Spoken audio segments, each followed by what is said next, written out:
మీ ఇంట్లో మొదటి కోటీశ్వరుడు మీరే అవ్వాలనుకుంటున్నారా? ఈ ఫైనాన్షియల్ వెబినార్ లో ఇప్పుడే జాయిన్ అవ్వండి.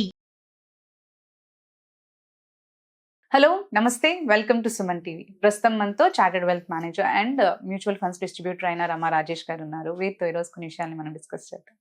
నమస్తే అండి. నమస్తే. సో రమ గారు, మనకి ఇప్పుడు ఏం వింటూ వస్తున్నాం అంటే పెద్ద థింగ్, Feb 1 నుంచి అంటే నెక్స్ట్ ఒక 1-2 days లో ఏ యూపీఐ పేమెంట్స్ కూడా అవ్వవని చెప్పి, అసలు ఏ ట్రాన్సాక్షన్స్ తీసుకోరని, యూపీఐ పేమెంట్స్ ఏవి అవ్వని. ఇప్పుడు చూస్తుంటే ఎవరు క్యాష్ క్యారీ చేయట్లేదు, అందరూ అవును. కూడా యూపీఐ పేమెంట్స్ త్రూవే అవును అన్ని చేస్తూ వస్తున్నారు. అవును సో మరి ఎలా దీని గురించి అంటే నిజంగానే ఇది స్టాప్ అయిపోతున్నాయా ఇప్పుడు మనకి యూపీఐ పేమెంట్స్ అనేవి ఫస్ట్ నుంచి? లేదండి, యాక్చువల్లీ కొన్ని యూపీఐ పేమెంట్స్ మాత్రం స్టాప్ అవుతాయి 100%. అది మాత్రం ఈ న్యూస్ అయితే ఫేక్ కాదు, ఇది Okay. రియల్ న్యూసే. కాకపోతే ఇక్కడ కొన్ని కండిషన్స్ ఉన్నాయి. అంటే ఏంటంటే ఫస్ట్ మనం చాలా మంది యూపీఐ ట్రాన్సాక్షన్స్ చేసేటప్పుడు ఏవో క్యాష్ బ్యాక్స్ కోసమని వీటి కోసమని ఏవేవో యాప్స్ ని డౌన్లోడ్ చేసేసి వాటి నుంచి ట్రాన్సాక్షన్స్ చేస్తుంటారు. సో వీటిని స్ట్రీమ్ లైన్ చేయడానికి, వీటిని ఒక తాటి మీద తీసుకురావడానికి ఇలాంటి యాప్స్ ఏవైతే మనం లేనిపోని డౌన్లోడ్ చేసుకొని పెట్టుకుంటుంటామో అలాంటి వాటిని స్ట్రీమ్ లైన్ చేయడానికి ఎన్పిసిఐ అంటే national payments council of India వాళ్ళు ఏం చేశారంటే యూపీఐ ట్రాన్సాక్షన్ ఐడి, ఇది ముందర నుంచే ఉంది. మనం ఒక ట్రాన్సాక్షన్ చేసినప్పుడు మనకు ఒక ఐడి ఉంటది, ఒక ఐడి ఇస్తారు. ఆ ఐడిలోని ఎలాంటి స్పెషల్ క్యారెక్టర్స్ ఉండకూడదు అనమాట. అంటే అండర్ అని లేకపోతే @ అని ఇలాంటి స్పెషల్ క్యారెక్టర్స్ ఉండకూడదు. సో ఇవి ఎప్పటి నుంచో ఈ రూల్ ఉంది. బట్ కాకపోతే ఏమవుతుందంటే దీస్ యాప్స్ ఇవి ఎలాంటి అంటే ఆథరైజ్డ్ యాప్స్ కానివి ఇట్లాంటి ఫేక్ యాప్స్ లాంటివి ఉంటాయి కదా, వీటిలో అలాంటివన్నీ యాడ్ చేసుకుంటూ వెళ్తున్నారు అనమాట.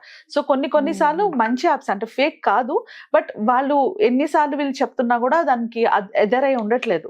సో అందుకని ఈసారి స్ట్రిక్ట్ గా వాళ్ళు ఏం చేశారంటే ఇట్లాంటి _ కానీ ఇలాంటి ఉన్న ట్రాన్సాక్షన్స్ ఐడి కనుక ఆ యాప్స్ ఇంకా ప్రొవైడ్ చేస్తుంటే స్టాప్ చేసేస్తాము, అంటే మీ పేమెంట్స్ ని వెళ్ళనివ్వము అనేసి. So that they will change, అంటే వాళ్ళ ప్లాట్ఫామ్ లోని ఆ యూపీఐ ట్రాన్సాక్షన్ ఐడి మోడల్ ని మార్చుకుంటారని చెప్పేసి. సో దీని వల్ల మనలాంటి వాళ్ళం ఎలా సఫర్ అవుతామంటే, first and most important thing, ఇలాంటి యూపీఐ పేమెంట్స్ చేసేటప్పుడు తెలిసిన యాప్స్ అండ్ నోటెడ్ యాప్స్ నుంచి పేమెంట్స్ చేసుకోవాలి. లైక్ మన జీపే కానీ, గూగుల్ పే కానీ, ఫోన్ పే కానీ, ఇట్లాంటివి అన్నోన్ కొత్త యాప్స్ క్యాష్ బ్యాక్స్ కోసం పెట్టుకోవద్దు. పెట్టుకోవడం వల్ల ఏమవుతుందంటే క్యాష్ బ్యాక్స్ అందుతో పాటు మన ట్రాన్సాక్షన్ మధ్యలో ఇరుక్కుపోతే ఎవరిని కాంటాక్ట్ చేస్తారు? ఆ ట్రాన్సాక్షన్ వెళ్ళదు కదా. సో మనకి కాంటాక్ట్ నెంబర్ కానీ కస్టమర్ కేర్ నెంబర్ కానీ ఎక్కడ ఉండవు అలాంటి యాప్స్ లోని. సో అన్నెసెసరీ మన మనీ ఇరుక్కుపోతుంది. సో జెన్యూన్ గా తెలిసిన యాప్స్ నుంచి డౌన్లోడ్ చేసుకుని పెట్టుకోండి. ద బెస్ట్ వే ఏంటి అంటే, మన బ్యాంక్ యాప్స్ ఉంటాయి కదా, బ్యాంక్ యాప్స్ లో కూడా యూపీఐ రిజిస్టర్ చేసుకుంటే వాటి నుంచి కూడా చేసుకోవచ్చు. లేదా ఎప్పుడు వాడుతున్న గూగుల్ పే, ఫోన్ పే ఇవే కంటిన్యూ చేయండి. కొత్త క్యాష్ బ్యాక్స్ కోసం తెలియని యాప్స్ ని డౌన్లోడ్ చేసుకొని దాని ద్వారా ట్రాన్సాక్షన్స్ చేస్తే మన మనీ ఇరుక్కుపోతే మనం ఏం చేయలేము. బికాస్ గవర్నమెంట్ యాక్సెప్ట్ చేయట్లేదు ఇప్పుడు అలాంటి వాటిని. సో ఆ యూపీఐ ట్రాన్సాక్షన్ వాళ్ళ యాప్ లో వాళ్ళు చేంజ్ చేసుకునే వరకు ఈ ప్రాబ్లమ్స్ వస్తాయి. సో ఇలాంటి అన్నెసెసరీ యాప్స్ ఏమైనా ఉంటే క్యాష్ బ్యాక్స్ కోసం ఎవరైనా ఇన్స్టాల్ చేసుకుంటే వాటిని అన్ఇన్స్టాల్ చేసేసుకొని మనం రెగ్యులర్ గా వాడే వాటిని వాడుకోండి. అండ్ అప్డేట్ చేసుకోండి. మోస్ట్ ఇంపార్టెంట్ ఏంటంటే, ఒకవేళ యాప్స్ మనం ఏవైతే ఉంటాయో వాటిని అప్డేట్ చేసుకోవడం కూడా చాలా ఇంపార్టెంట్. కొన్నిసార్లు అప్డేట్ అయినప్పుడు ఈ కొత్త వర్షన్స్ ఏవైతే ఉంటాయో వీటిని అమల్లోకి వస్తాయి. అవి యాడ్ చేసినప్పుడే మనకి అప్డేటెడ్ వర్షన్ ని లాంచ్ చేస్తారు. కాబట్టి ఎగ్జిస్టింగ్ యాప్స్ ఏవైతే ఉంటాయో వాటిని అప్డేట్ చేసుకోండి. ఒకవేళ అప్డేట్స్ కనుక చేసుకోకపోతే, దట్ ఈస్ వన్ వే. ఈ 2 వేస్. అండ్ మోస్ట్ ఇంపార్టెంట్లీ ఏమైనా ట్రస్టెడ్ అప్లికేషన్స్ యూజ్ చేయడానికి ట్రై చేస్తుంటే ఇలాంటి ప్రాబ్లమ్స్ ఎప్పుడు మనకి ఫ్యూచర్ లో కూడా రావు. బికాస్ వాళ్ళు completely up to date government rules ప్రకారంగా అప్ టు డేట్ ఫాలో అవుతూ ఉంటారు. కాబట్టి మనకి ఇలాంటి ప్రాబ్లమ్స్ అయితే రావు.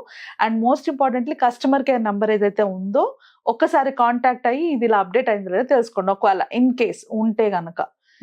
So most of the apps కి మనకి కస్టమర్ కేర్ నంబర్స్ ఉండవు. So that is why very important తెలిసిన యాప్స్ నుంచి చేయడం, అంటే అవన్నీ అవాయిడ్ చేయడమే బెటర్. సో అండ్ ఐడీస్ కూడా ఇప్పుడు మార్చాలా అందరూ? మనం ఐడీస్ కాదు, మన యూపీఐ ఐడి కాదు, మనం ఒక ట్రాన్సాక్షన్ ఇంకా క్లియర్ గా ఎక్స్ప్లెయిన్ చేయాలంటే, నేను మీకు ఒక 100 రూపీస్ పంపించాను. సో నేను మీకు 100 రూపీస్ పంపించినప్పుడు కింద మనకి ట్రాన్సాక్షన్ ఐడి అని ఒకటి వస్తుంది, రైట్? ఓకే. ఆ ట్రాన్సాక్షన్ ఐడిలోని నంబర్స్ మాత్రమే ఉండాలి, ఆల్ఫాబెట్స్ కానీ నంబర్స్ మాత్రం కానీ ఉండాలి. ఇది ఎవరు జనరేట్ చేస్తారు? ఆ పర్టికులర్ యాప్. వాళ్ళే జనరేట్ చేస్తారు. సో వాళ్ళు జనరేట్ చేసేటప్పుడు ఎట్ ద రేట్ అని అండర్ స్కోర్ అని ఇలాంటివి పెడుతున్నారు. సో దీని వల్ల గవర్నమెంట్ కి ట్రాకింగ్ కి ప్రాబ్లం వస్తుంది, సేఫ్టీ అండ్ సెక్యూరిటీ ప్రాబ్లం వస్తుంది. సో అందుకు అలాంటి యాప్స్ ఎవరైతే అలాంటివి యూజ్ చేస్తున్నారో అది ఎప్పటి నుంచో వాళ్ళకి వెళ్తూనే ఉన్నాయి చేయకూడదు అనేసి, but they are not strictly following. అందుకు ఆ పేమెంట్స్ ని స్టాప్ చేస్తున్నారు. ఇప్పుడు Feb 1st నుంచి మీరు అలా గనక చేస్తే ఆ ట్రాన్సాక్షన్ ని పంపించము, ఆ ట్రాన్సాక్షన్ ఇంకా అవ్వదు అనేసి. So that these apps gets updated. ఈ యాప్స్ ని అప్డేట్ చేసుకుంటారు కాబట్టి వాళ్ళు కూడా ఈ రూల్స్ తగ్గట్టుగా వీళ్ళు మార్చుకుంటారు. సో యాజ్ ఎ యూజర్ మనం చేయాల్సింది మోస్ట్ ఇంపార్టెంట్ తెలిసిన యాప్స్ ని వాడుకోవడం, అప్డేట్ చేసుకోవడం. ఒకవేళ మన దగ్గర ఆల్రెడీ యాప్స్ అందరి దగ్గర ఉంటాయి యూపీఐ యాప్స్, వీటిని అప్డేట్ చేసుకోవడం. అలా అప్డేట్ చేసుకోకుండా వాడినా కూడా యాప్ లోని ఏమైనా చేంజెస్ వస్తే మనకు తెలియదు కాబట్టి మన అమౌంట్ స్టక్ అయ్యే ఛాన్సెస్ ఉంటాయి. సో ముందు అప్డేట్ చేసుకోవడం. ఒకవేళ ఇన్ కేస్ ఏమైనా స్టక్ అయినా కూడా కస్టమర్ కేర్ తో కనెక్ట్ అయ్యి ఏమైంది అని కనుక్కోవడం, that's another way. But first and most important prevention కి వచ్చేటప్పటికి మన దగ్గర ఉన్న యాప్స్ ఏవైతే ఉన్నాయో వాటన్నిటిని అప్ టు డేట్ పెట్టుకోవడం. యూపీఐ రిలేటెడ్ గా అన్నెసెసరీ యాప్స్, క్యాష్ బ్యాక్స్ కోసం అక్కర్లేని తెలియని యాప్స్ ఏవైతే ఉంటాయో వాటిలోని డీరిజిస్టర్ చేసుకోవడం బెటర్. చాలా రీసెంట్ గా ఇప్పుడు చూసాం, అంటే ట్రాన్సాక్షన్ అవ్విన వెంటనే 1 పైసానో ఎంతో ఇస్తాడు వాడు, పెట్రోల్ కొట్టించిన వెంటనే మళ్ళీ వస్తా ఉంటాయి అవన్నీ కలిసి ఒక 10 రూపీస్ 100 రూపీస్ అలా వాడు క్యాష్ బ్యాక్స్ ఇస్తా ఉంటాడు. చాలా ఫ్రెండ్స్ యూజ్ చేస్తున్నారు, అది చూసాను. అది అలాంటి వాటి కోసమే మనం చాలా తెలియని యాప్స్ ని మనం మోస్ట్లీ ఎప్పుడైనా యాప్ డౌన్లోడ్ చేసుకునేటప్పుడు ప్లే స్టోర్ నుంచే డౌన్లోడ్ చేసుకోవాలి. బట్ ఇలా క్యాష్ బ్యాక్స్ ఇస్తున్నారని చెప్పేసి ఏదో వెబ్సైట్ లో కనిపిస్తుంది, ఏదో యూట్యూబ్ లో కనిపిస్తుంది, అది చూసి అక్కడ క్లిక్ చేసి కూడా కొందరు డౌన్లోడ్ చేసుకుంటుంటారు. ఇలాంటి వాటిలో ఎక్కువ ప్రాబ్లమ్స్ వస్తాయి. సో ఇలాంటి వాటిని కంట్రోల్ చేయడానికి ఈ రూల్. సో అలాంటి యాప్స్ కనుక యూజ్ చేస్తే డెఫినెట్లీ మన అమౌంట్ బ్లాక్ అయ్యే ఛాన్సెస్ ఉంటాయి అండ్ మన యూపీఐ కూడా స్టక్ అయ్యే ఛాన్సెస్ ఉంటాయి. ఓకే, అలా షో చేస్తున్న యాప్స్ ఏమన్నా రాంగ్ ఇంటెన్షన్ తో వస్తున్నాయంటారా? లైక్ రాంగ్ ఇంటెన్షన్ తో రావట్లేదు, బట్ గవర్నమెంట్ రూల్స్ ని కూడా ఫాలో అవ్వట్లేదు. బికాస్ గవర్నమెంట్ స్ట్రిక్ట్ యాక్షన్ ఏం తీసుకోవట్లేదు కదా. సో ఇప్పుడు వాళ్ళు స్ట్రిక్ట్ గా ఇన్ఫార్మ్ చేశారు ఇట్లాగా అనేసి. బట్ దేర్ ఆర్ పాసిబిలిటీస్ ఉన్నాయి. మనం ఎప్పుడైతే ప్లే స్టోర్ నుంచి కాకుండా బయట నుంచి యాప్స్ డౌన్లోడ్ చేసుకుంటామో ఇట్ కుడ్ బి అది ఒక స్కామ్ అయి ఉండొచ్చు, ఏదైనా కావచ్చు.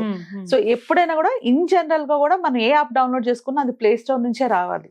అది మనీ రిలేటెడ్ అయితే 100% ప్లే స్టోర్ నుంచే తీసుకోవాలి, ఇంకెక్కడి నుంచి. అది గూగుల్ ప్లే స్టోర్ అయినా అవ్వచ్చు, లేకపోతే అది ఆండ్రాయిడ్ అయినా అవ్వచ్చు, లేదంటే యాపిల్ అయినా అవ్వచ్చు. బట్ త్రూ ప్లే స్టోర్ ఉంది. మనము బయట నుంచి వచ్చే వాటి నుంచి ఎప్పుడు చేసినా కూడా అది రిస్క్ తో కూడింది. ఎస్పెషల్లీ మనీ రిలేటెడ్ గా వచ్చేటప్పటికి అది ఇంకా ఎక్కువ రిస్క్. సో మీరు అన్నట్లు యూపీఐ చాలా ఎక్కువ యూజ్ చేస్తున్నారు జనాలు. అసలు ఇన్ December 2024 వెళ్ళేటప్పటికి ఆల్ టైమ్ హై రికార్డ్ అనమాట. 16.3 బిలియన్ ట్రాన్సాక్షన్స్ జరిగాయి మనకి ఇందులోని యూపీఐలోని. సో అలాంటి యూపీఐ ట్రాన్సాక్షన్స్ లోని ఇన్ని అవుతున్నాయి కాబట్టి దాన్ని స్ట్రీమ్ లైన్ చేయడం కూడా చాలా ఇంపార్టెంట్. అందుకనే గవర్నమెంట్ కొత్త రూల్ తో వచ్చిందనమాట. ఈ రూల్ కనుక ఫాలో అవ్వకపోతే 100% మన అమౌంట్ అయితే డిడక్ట్ అయ్యే ఛాన్సెస్ ఉంటాయి అండ్ లాస్ అయ్యే ఛాన్సెస్ కూడా ఉంటాయి. ఇది ఇక్కడ నార్మల్ పర్సన్స్ కి అయితే కాదు ఈ రూల్. మనకైతే ఏమి అంటే మనం ఏం చేంజెస్ చేయాల్సిన అవసరం లేదు. ఎవరైతే యాప్స్ రన్ చేస్తున్నారో వాళ్ళ కోసం ఈ రూల్. ఎగ్జాక్ట్లీ. ఓకే, థాంక్యూ అండి.